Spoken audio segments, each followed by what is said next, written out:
বাড়িতে আসলে সময় অনেক দ্রুত চলে যায়।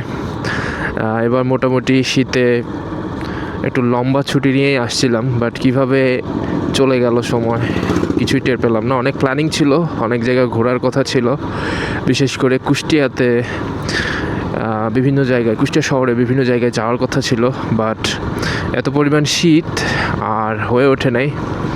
প্রচণ্ড ঠান্ডা, যার কারণে বলা যায় মোটামুটি সব কিছুই স্থবির হয়ে পড়েছে। তো আজকে মোটামুটি জোর করেই 2 পুংটারে নিয়ে বের হয়েছি। আমরা এখন যাচ্ছি কুমারখালী শহরের দিকে, একটু ঘুরবো আর দেখি কি খাওয়া যায়, কি দেখানো যায়, সেটাই চেষ্টা করব। এটা হচ্ছে শহীদ গোলাম কিবরিয়া ব্রিজ। আর অনেক ভালো লাগতো লাইটগুলো সব যদি জ্বলতো। যখন উদ্বোধন হয়েছিল তখন এই ব্রিজের লাইট সবগুলোই জ্বলতো, বাট আস্তে আস্তে পসিবলি বিদ্যুৎ বিলের কারণে পরে আস্তে আস্তে লাইটগুলো অফ হয়ে যায়। এখন কিছু সোলার লাইট লাগানো হয়েছে,